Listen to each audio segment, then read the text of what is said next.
Today is 404 day, the 4th of April, so every year this community kind of celebrates the 404 series, and as an extra cherry on top, this year we've had a brand new update from Roland. So we have a completely new software version. If I go to my system, you can see here we're on version 4.04, so there's a lot of new features that have come to this device now, making it even more powerful. Today I'm going to talk through some of the biggest updates.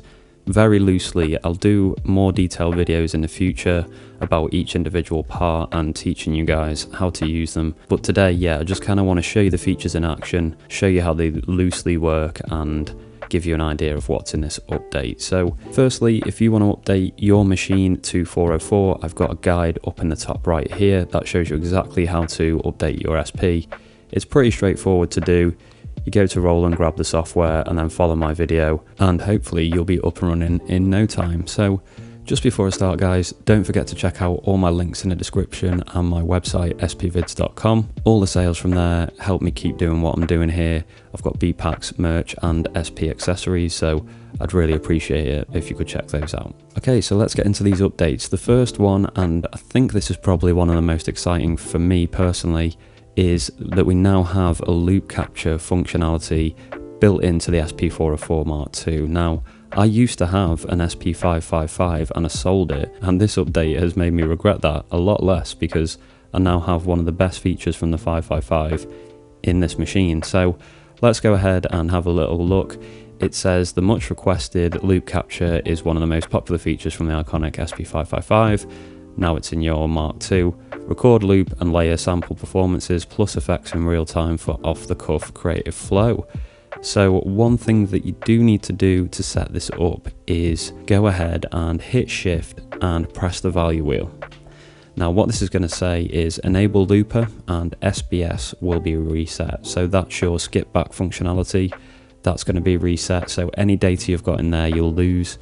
You press OK.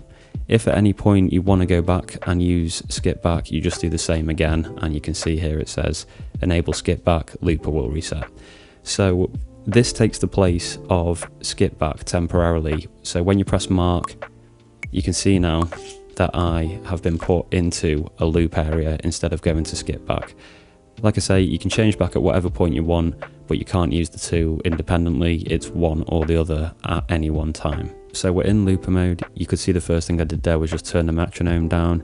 You can hold shift and do that using a dial. Now, one thing that I have already noticed with this, which is actually kind of a bit of a bug, I guess, is that if you change the volume to 0 in the looper mode, when you're resampling, and if you use the metronome when you resample, you won't be able to hear the metronome. You have to go back into the looper mode and turn it back up. And then when I go to resample, I can hear it again. So that's definitely kind of a bug, or I don't know, it's just a bit of a pain, but hopefully that can get addressed in the future. So for now, I've got it turned off in looper mode so I can show you around the features. We've got the measure here on the left-hand side, so I've chosen 2 measures. We've got auto trig on, so that means the recording will start when you hit a pad. That's probably the best way to do it, I think, from my experiments. You can see here you've got your BPM, so I'm going to go ahead and change this to 80. So there we go, 80. And just quickly as well, if you hold shift, you can see it has bus routing. You can choose your buses. I've just got mine set at looper and I've got my routing set at mix. I'm not going into great detail with this particular video. That's just what I've got them set at for now, and that's working fine. So we'll come out of there and we're going to arm the recording now by hitting record. And you can see the screen says record wait, and I'm going to go ahead and turn my metronome up again. So shift and value wheel. I'm going to put that at 5, and I'm going to wait and now tap out some drums.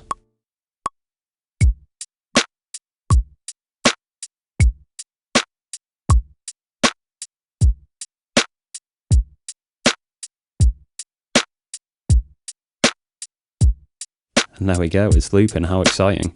So if I press record now, that stops the loop, and I can start that again with record, which is really cool. So let's say now we want to overdub something. Obviously we're going to want to do that. So what I suggest doing here is pressing record first and then hitting resample. The problem is if you hit resample, it's waiting again for something to trigger it. So it's hard. You'd have to press a pad to trigger it again. I don't want to do that. I want to listen to the drums first. So if I just press resample to stop, I'm going to go ahead and record again first, and then while it's recording, I'm going to hit resample. So we'll press play, and then I'm going to hit resample, and now overdub is on. So whenever I decide to play pads now, it's going to overdub it. So let's go ahead and add some more drums.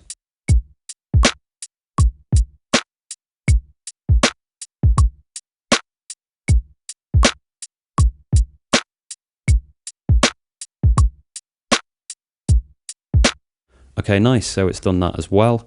If you wanted to go ahead and start again and delete everything, all you have to do is press delete. I don't want to do that, obviously, and what I'm going to do now is bounce that to a pad. So this is really easy to do as well. All you have to do is press copy, and you choose an empty pad. So you can see I've only got 10 on this bank. I'm going to press that, and there we go, it's done. Super quick, I think maybe because it's only 2 bars, but that was really fast. So if we come out of this area now by pressing mark, I'm going to select this pad using value wheel and 10. I'm going to press loop, turn gate off, and this should be now a perfectly looped 2-bar drum loop.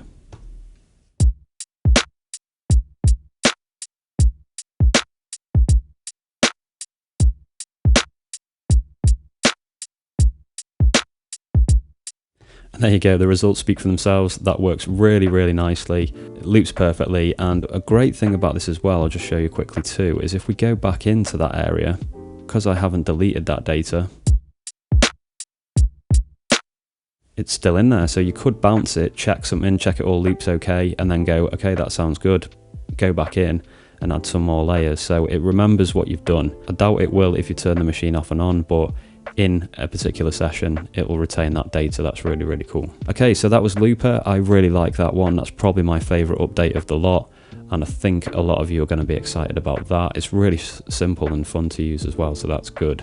Okay, the next one is Multipad export. Now, this is another thing we've been crying out for, and again, it's music to my ears because I like to integrate a digital audio workstation, or DAW, into my workflow pretty much all the time, to be honest. So this is going to make things a lot easier, and basically what it's doing is stemming things out. So I've got this pattern here on B. I'm just going to quickly show you some of it so you get an idea.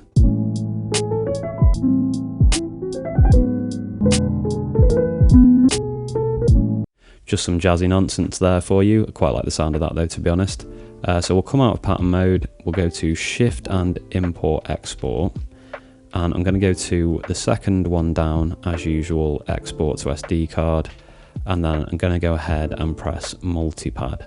So when we press that, we basically get to choose a pattern. Now, I'm not going to do this in this video because it takes quite a long time, but you press enter, and it does a whole process of bouncing all of your individual stems out to the SD card, and then you can get them off your SD card either via the app, or you can do it just on your computer. So I'll go ahead and do that, and then I'll just quickly show you the screenshot here. You can see there's a folder on the SD card, and all my individual stems have been bounced out by the SP, and I can then just drop them into my digital audio workstation, which my preference is Ableton, and I can go ahead and start doing more composition stuff and adding effects, etc. So yeah, it takes a little bit of time, but that's a super handy addition in this update, and I think a lot of you, again, are going to be using that a lot. I definitely will be using that a lot. I mean, I often sketch ideas on the SP and then finish them off in a DAW, so that's going to be super useful for me. Okay, so that was Multipad export, really useful stuff. I think that one's going to be popular. The next big update, I'm only going to talk about, I'm not going to demonstrate this one, but they have teamed up and done a integration with Koala App. Now, Koala App is something that I really need to get back into. I started a series on it, but it kind of lost its momentum. I do want to get back into that, but just to loosely describe what this does, it says the SP can now be used as a controller for the awesome Koala sampler, control a range of parameters in Koala directly from your SP, speed up your workflow and use a tactile controller for the app. Yeah, definitely a really good thing, because that's one thing I don't particularly like about using Koala App. I'd like to have a controller. And it says record samples directly from your SP over USB cable, so that's pretty nice as well.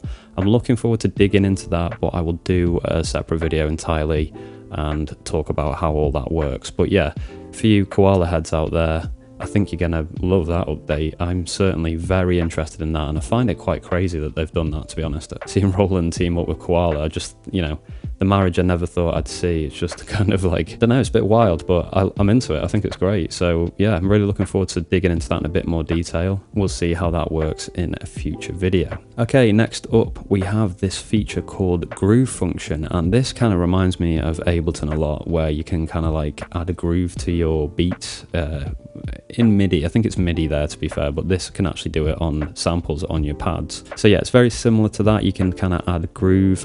I've done a few experiments and can't really get a great sound out of it, to be honest. I mean, it seems a bit weird asking a device to do humanized tasks for you. I mean, it's never going to be as good as actually being a human, is it? But I'll show you how it works anyway. I don't think I'll be using this area that much. I'd rather rely on my own human feel and the way I tap out drum loops. So the way you get into this is, first of all, you need a drum loop. Okay, so I've got that drum loop. It's a little bit longer than that, but it doesn't matter. You go into pitch and speed. So you can see here, I've got a few settings changed. I've got it -1. It's at about 72 BPM. And you go ahead and press roll. Now this takes you into this groove humanize area, and you get to change how much you want it humanized. So off, on, so off, low, mid, high. We have a rate. I don't really know what these numbers do right now, to be honest. And then we have the groove. So it looks like you can either make it late or early. So let's just have a little play around and see what we can do with this. I'm going to put humanize on low. I'll put the rate on 2, and we'll have that as 8, sort of early, I guess that is. And let's see what that sounds like.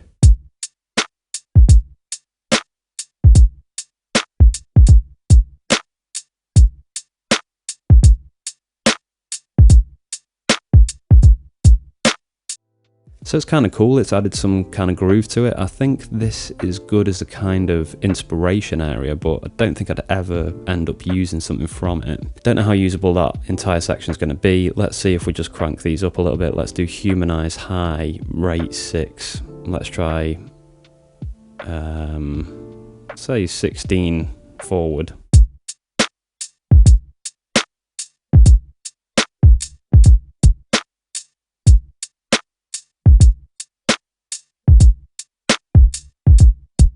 I actually quite like the sound of that. That sounds pretty good. I'm eating my words here. So yeah, it might give you some different ideas. I think that's one thing that's good about this area. I don't think I would ever have come up with that groove tapping that out. So that's kind of good for generating ideas, I guess. So maybe I was a bit too hard on it there. That actually sounds pretty nice. Obviously you can go ahead and experiment with all those areas as much as you want and get the right groove. Maybe I'll dip in and out of that now and again. But I think on the whole I will just be relying on my own humanization. So if you want to come out of that, you just hit roll again and you're back to the pitch and speed screen. Okay, the next update, the next key feature, sound generation. Wow, I'm so glad we finally got this. We lost subsonic when we moved from the SX and A to the Mark II. I always thought they'd bring that MFX back, but it seems now we've got this like really supercharged noise generation area or sound generation area. And that this is going to be so useful to you guys that like adding bass lines in the box. I'm certainly going to be using this a lot, and even if you just like making your own bass lines in Ableton, you'd be able to sample these sounds as well. They sound really nice. So the way you get into it is you hold down shift, and you can see here record settings starts flashing. You press that, and you can see now we have type, frequency, and level. You can also change the scale, the note, and the octave using the value wheel, so you can cycle through this menu. Oh, we've got another one as well, offset as well, and envelope. So wow, and tune. Sorry, there's quite a few menu options there then. So let's start that again. We've got scale, note, octave, offset, I assume that is, envelope, that's nice, and tune. So you can go ahead and play with all those. I'm just going to go on scale minor, and just to show you, you click this and now we're over to selecting which one. Watch how the lights change on the SP. You can see that the different scales are getting highlighted. So you can just press the lit up buttons and you'll be on that scale. So let's go for minor, for example, and we're on the sine wave.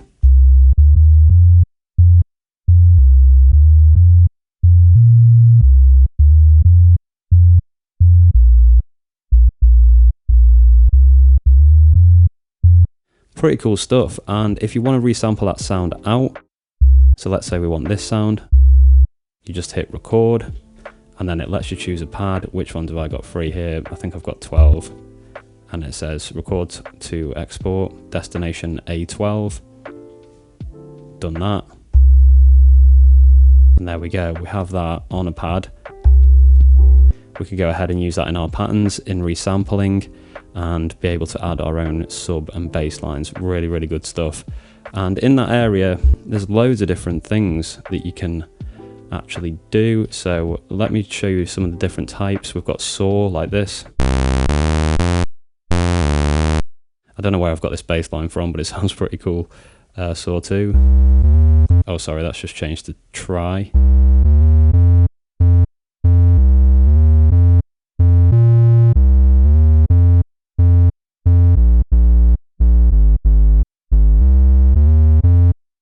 And there we go. And we've also got noise as well, but this actually sounds pretty terrible from my original experiments. God, that is just so harsh. I don't even want to play that for you guys too much. But yeah, there's loads of different things to be experimenting in there with. Really, really cool update. I certainly am very happy to see that. I'm sure you guys will be as well. Okay, last but by no means least, we can now set a predetermined length when we're resampling. So this is sort of, I don't know whether this is worth having because of the looper. We've already got the looper, which is kind of where I'm going to be doing most of this kind of thing. But I guess it's nice to have anyways. So like I mentioned earlier about that metronome issue, you might want to go into your looper and check that your metronome is on full volume, because I'm going to be using that again now for my resampling. So first of all, metronome, I'm going to make sure it's on by pressing Shift and 9. And I'm going to have the counting as off as well. So what I'm going to do is hit resample, and I can hear the metronome, which is good. You can see here on the screen it says M2, so this is your measure basically. So you can do 1, 2, 4, 8, 16, 32, and then infinite as well. So I'm going to do a 2 bar measure, or a 2 measure bar, I don't know which way around that'll be. I'm going to hit the pad, which is 9, and now it's going to wait for me to record.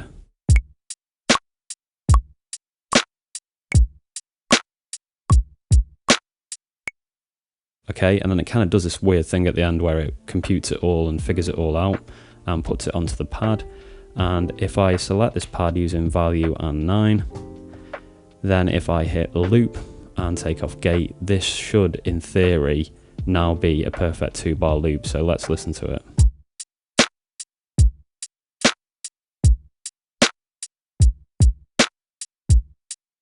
Okay, my timing was a bit out, but you can see that it's worked there. Maybe let's just try that one more time. Go ahead and do resample, we'll choose 9, and we'll wait for the metronome.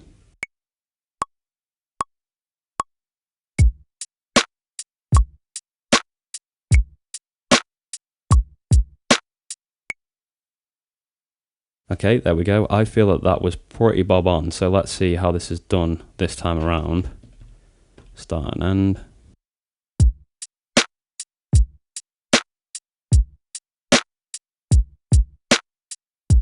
There we go, that sounded nice now.